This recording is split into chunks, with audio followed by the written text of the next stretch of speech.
Assalamualaikum warahmatullahi wabarakatuh, sobat-sobat pesantren yang dirahmati Allah Subhanahu wa taala.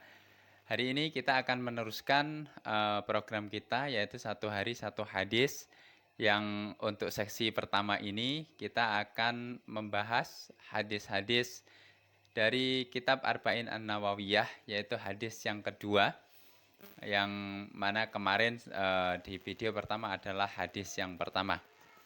Baik, langsung saja kita memulai. Bismillahirrahmanirrahim. Maratibuddini al-islami wal imani wal ihsan. Tingkatan-tingkatan agama Islam, iman dan ihsan. Ya.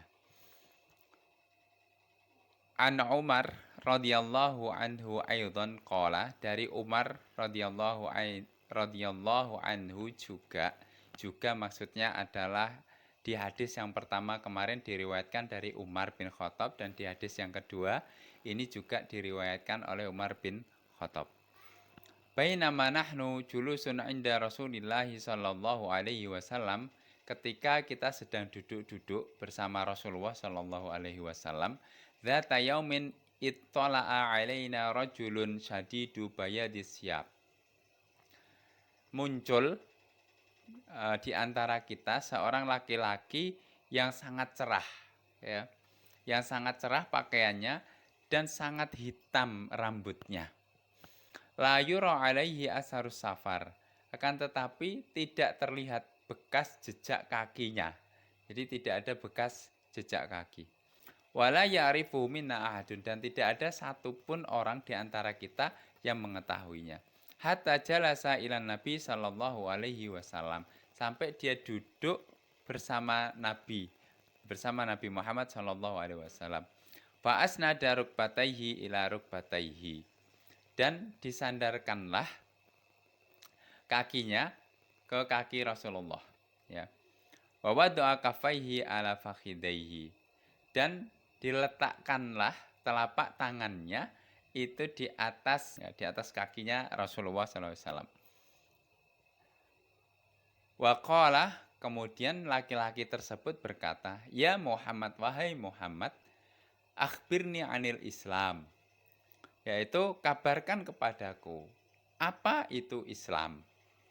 Faqala Rasulullah SAW, kemudian Rasulullah SAW menjawab, al-islamu antasyhada alla ilaha illallah wa anna Muhammadan Rasulullah.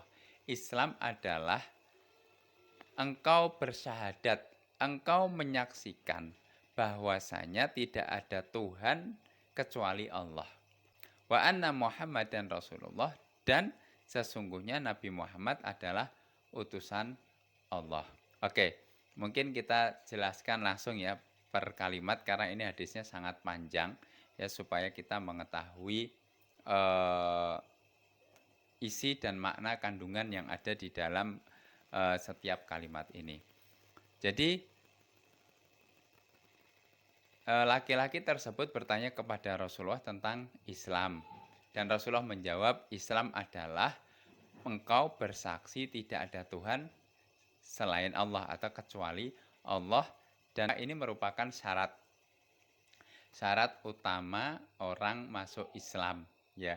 Ini pondasi dasar, yaitu melafatkan pengakuan kesaksian bahwasanya Allah itu adalah Tuhan atau tidak ada Tuhan selain Allah, ya. Kesaksian yang pertama.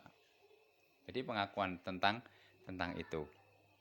Dan yang kedua adalah menyaksikan pula bahwasanya Nabi Muhammad adalah utusan Allah. Jadi setelah mengakui bahwasanya Allah itu sebagai Tuhan, yang kedua mengakui bahwasanya Nabi Muhammad itu utusannya Tuhan, utusannya Allah Subhanahu wa taala. Dua hal ini nggak boleh dibedakan. Sebagaimana orang-orang Yahudi. Orang-orang Yahudi itu dia mengakui bahwasanya Allah itu sebagai Tuhan, akan tetapi tidak mengakui Nabi Muhammad sebagai Rasulullah. Kenapa? Karena Nabi Muhammad tidak berasal dari keturunan Yahudi.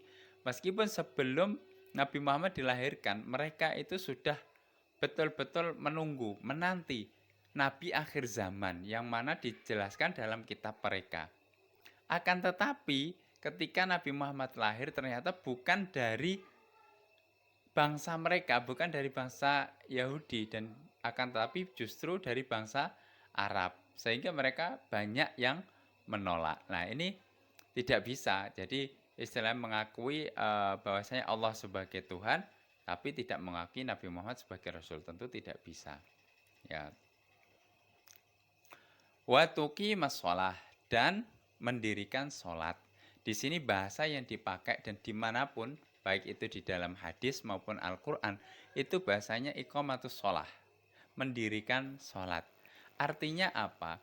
Artinya dalam keadaan apapun kita, dalam keadaan sakit, dalam keadaan safar, dalam keadaan susah, dalam keadaan senang, dalam keadaan di mana nyawa masih menempel di tubuh kita, kita harus tetap sholat, yaitu berusaha mendirikan sholat.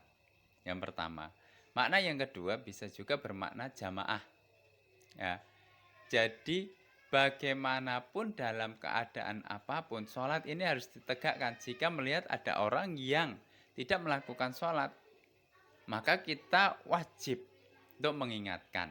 Jika tidak ada tempat, maka kita wajib menyediakan tempat untuk sholat. Sehingga ada surau-surau kecil dan lain sebagainya. Itu makna dari tuqimas sholah. Ya, tuqimas sholah. Watu tiaz zakah. Watu tiaz zakah, yaitu membayar zakat. Ya, membayar zakat. Ini adalah bentuk kewajiban kita. Kalau sholat itu adalah bentuk dari organ tubuh kita atas ciptaan Allah Subhanahu wa Ta'ala, sehingga kita terbebani atau dibebani dengan kewajiban sholat. Ya. Sedangkan zakat ini adalah karena rizki itu datangnya dari Allah, sehingga kita terbebani untuk membayar zakat. Ya.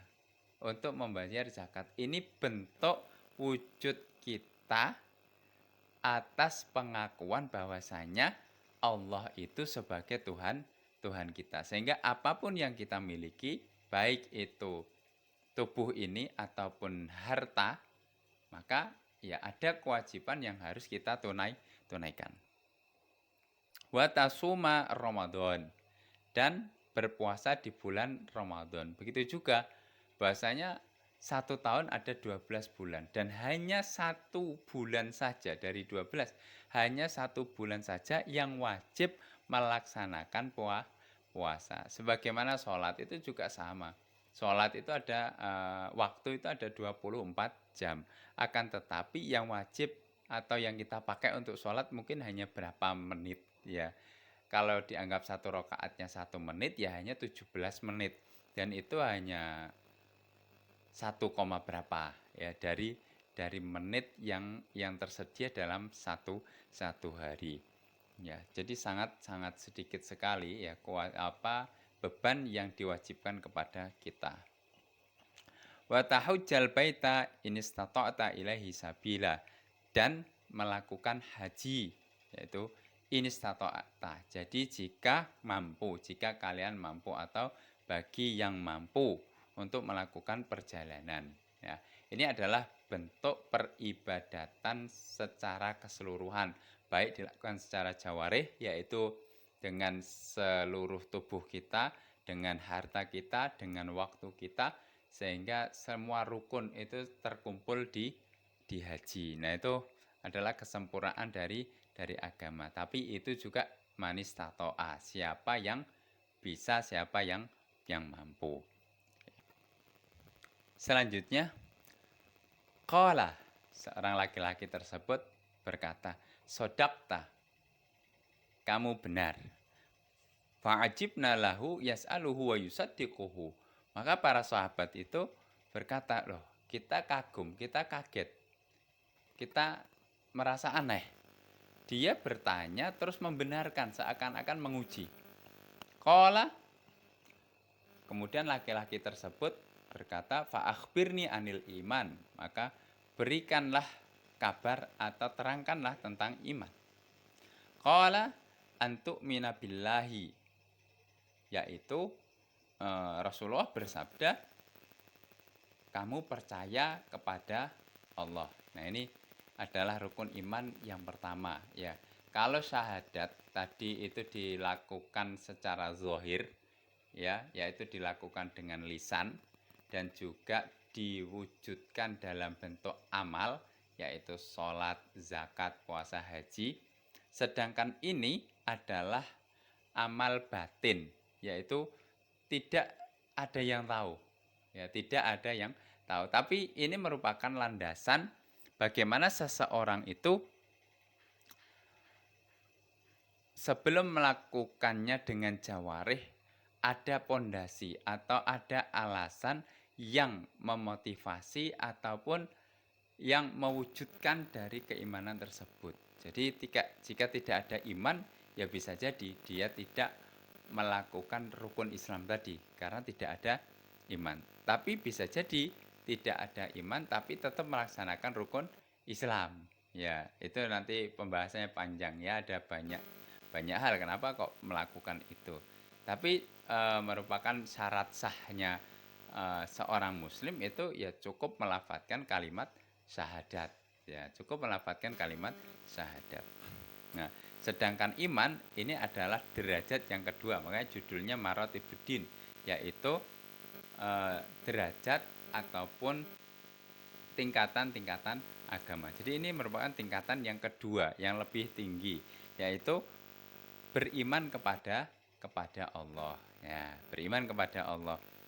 Nah, orang-orang Arab jahiliyah itu mereka semua itu mengakui bahwasanya yang menciptakan alam semesta itu Allah. Ketika mereka ditanya, "Man khalaqas samawati wal ard?" fayaqulunallah. Siapa yang menciptakan langit dan bumi? Mereka pasti berkata, Allah ya. Akan tetapi mereka tidak mengakui segala bentuk eksistensi Allah dari nama-nama Allah dan sifatnya. Jadi secara penyembahan mereka tetap menyembah berhala. Secara peribadatan dan juga mungkin pengorbanan yang dilakukan itu tetap kepada yang lain. Terus keyakinan mereka yang memberi rizki dan lain sebagainya bukan Allah. Dan juga keyakinan mereka yang mengatur alam semesta ini ada banyak Tuhan-Tuhan. Ya, bahkan mereka ada yang Tuhannya roti, ada juga Tuhannya buah-buahan dan lain sebagainya dia sembah.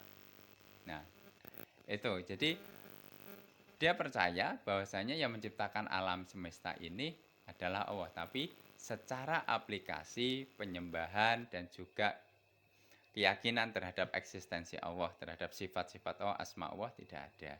Sama halnya orang kejawen mungkin ya, orang kejawen ataupun agama lain itu mungkin mengakui bahwasanya ada suatu kekuatan gaib, ada suatu kekuatan yang besar yang mengatur alam semesta ini. Tapi ketika kita mengatakan kekuatan itu yang kamu maksud itu adalah Allah, ya mungkin mereka mengingkari. Ya, mungkin mereka mengingkari. Sebenarnya sama saja itu bahwasanya kita meyakini ada kekuatan yang sangat besar, ada kekuatan yang maha agung, yang maha mulia dan lain sebagainya. Tapi kita menyebutnya adalah Allah. Nah, itu kekuatan itu yang kekuatan yang sangat besar itu kita sebut Allah ya. Sebenarnya seperti itu, sama ya.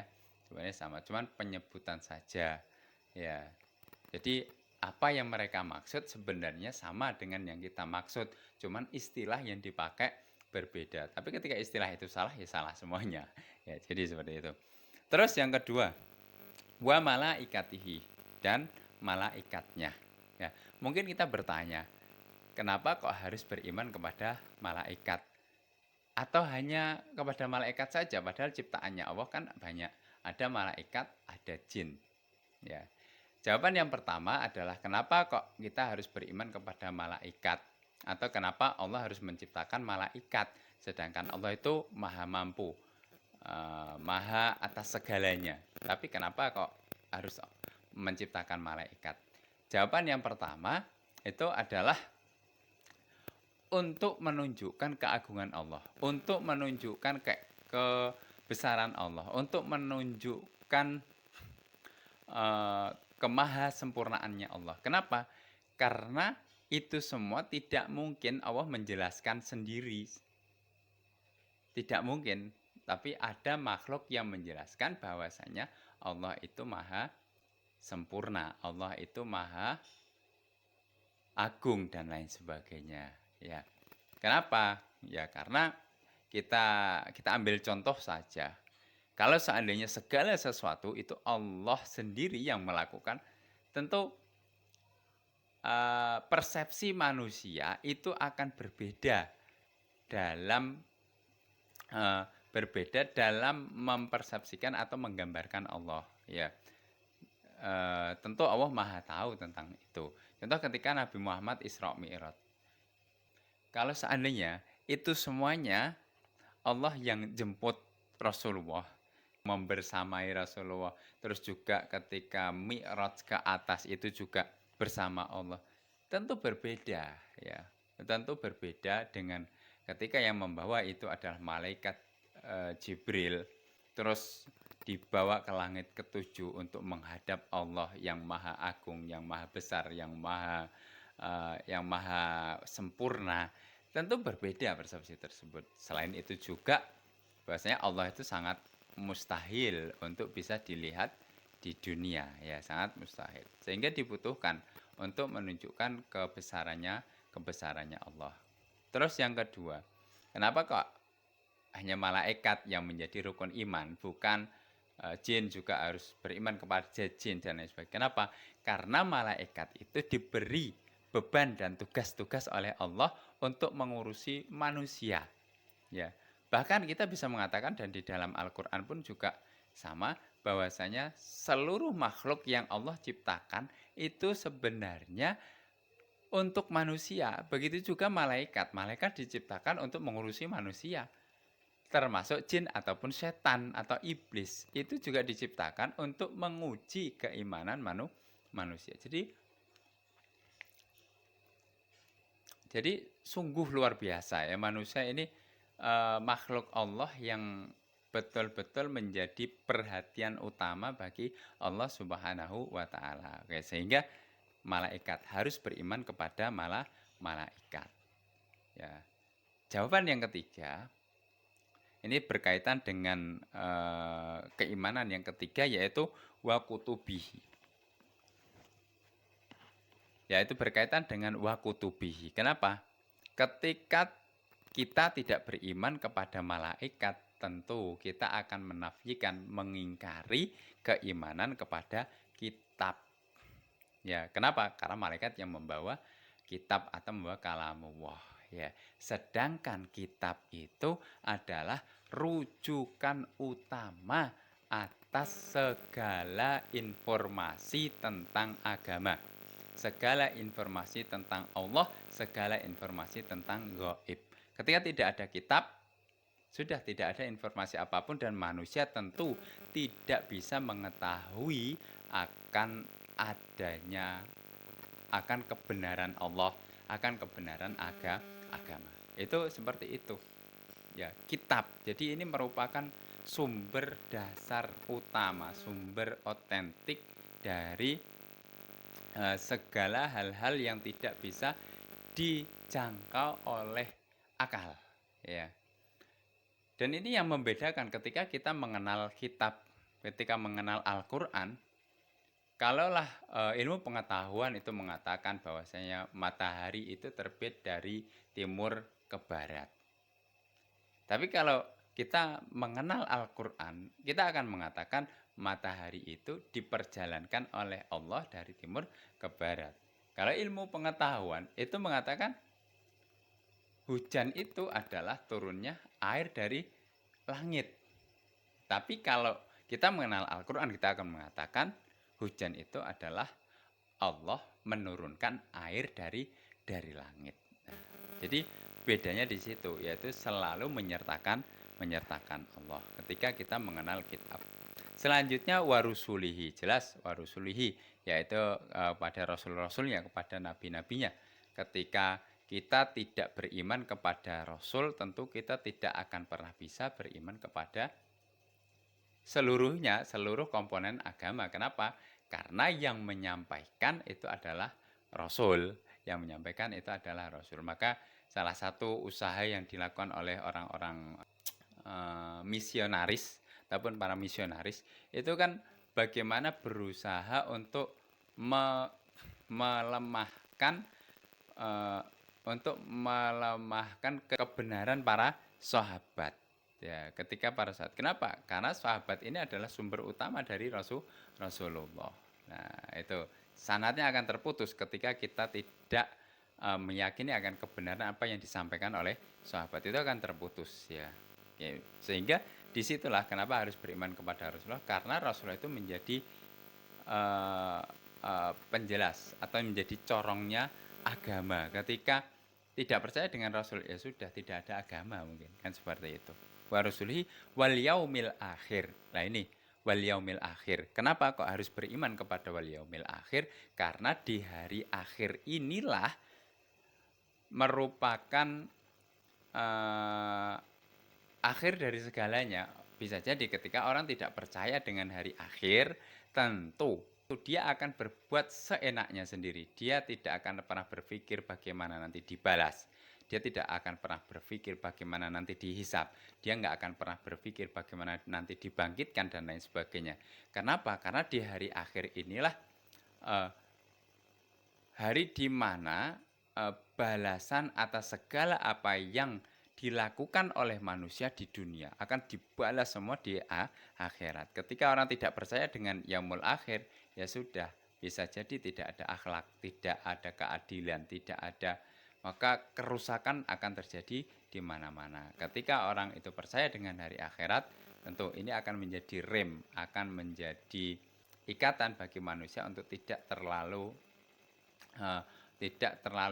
liar ya, karena manusia ini betul-betul dia ketika baik bisa melebihi malaikat, tapi ketika dia itu buruk bisa melebihi hewan, bahkan melebihi setan, yaitu manusia ya. Maka hari akhir ini merupakan rem bagi manusia. Terus watu minu bil qadari khairihi wa syarrihi, dan beriman kepada takdir, yaitu baik nasib yang baik ataupun nasib yang buruk. Dalam artian apa?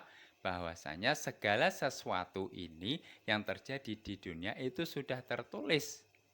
Illa min qabli an nabra'aha. Ya, bahwasanya segala sesuatu itu sudah tertulis sebelum alam semesta ini diciptakan. Jadi ya sebenarnya ketika terjadi musibah atau terjadi keburukan, itu tidak ada alasan untuk sedih sebenarnya ya. Begitu juga ketika mendapatkan kenikmatan yang banyak, itu juga tidak ada alasan untuk berbahagia, berbunga-bunga. Kenapa? Karena hakikatnya itu sudah ditakdirkan oleh Allah, sudah ditulis di Lauhil Mahfudz sana. Qala, kemudian berkatalah seorang laki-laki tersebut, sodakta, ya kamu benar. Qala, dia berkata, fa akhbirni anil ihsan, maka kabarkan kepadaku atau beritakan kepadaku tentang ihsan. Qala anta'budallah ka'annaka tarahu. Kamu sembahlah Allah seakan-akan engkau melihatnya. Jadi bagaimana menghadirkan Allah, ini adalah tingkatan yang paling tinggi, yaitu tingkatan ihsan, yaitu bagaimana menghadirkan Allah dalam setiap ibadah kita ya. Jadi segala amal itu kan dikatakan ibadah ketika diniatkan untuk Allah. Nah ini jadi setiap amal kita itu kita hadirkan Allah, itu namanya ihsan ya, ihsan. Fa illam takun tarahu fa innahu yaraka. Kalaulah kamu itu belum melihatnya, belum melihat Allah, sesungguhnya Allah itu melihatmu. Mungkin ada satu kisah yang menarik ya untuk menggambarkan ihsan ini, yaitu Sa'labah bin Abdurrahman. Sa'labah bin Abdurrahman itu adalah orang yang sangat cinta kepada Rasulullah. Dia sangat senang dan ikhlas melayani Rasulullah. Dan ketika dia itu pergi ke kota, dia menyusuri kota melalui gang-gang kecil. Dan ternyata ada rumah yang terbuka bahkan pintunya sampai tembus ke pintu kamar mandi. Dan waktu itu ada seorang wanita yang sedang mandi di sana. Dan pintu kamar mandi tersebut terbuka karena dia dari kain ketika kena angin itu tersingkap, terbuka sehingga terlihatlah wanita yang mandi di dalamnya itu. Nah, ketika dia melihat itu dengan tidak sengaja, sungguh apa yang terjadi di hati Sa'labah bin Abdurrahman ini, rasa takut yang luar biasa. Rasa takut yang luar biasa. Dia merasa dirinya sudah kotor, dia merasa dirinya sudah penuh dosa, dia merasa dirinya itu sudah tidak pantas lagi untuk menjadi pelayannya Rasulullah, lain sebagainya. Sampai akhirnya dia jatuh sakit. Apa yang membuat dia seperti itu? Karena dia yakin apa yang dia lakukan itu dilihat oleh Allah. Dan dia betul-betul takut ketika bertemu dengan Rasulullah, nanti takut ada wahyu yang turun yang menceritakan perihal dia. Dia sangat takut sekali. Kenapa hal itu terjadi? Karena dia yakin bahwasanya Allah melihatnya. Ya.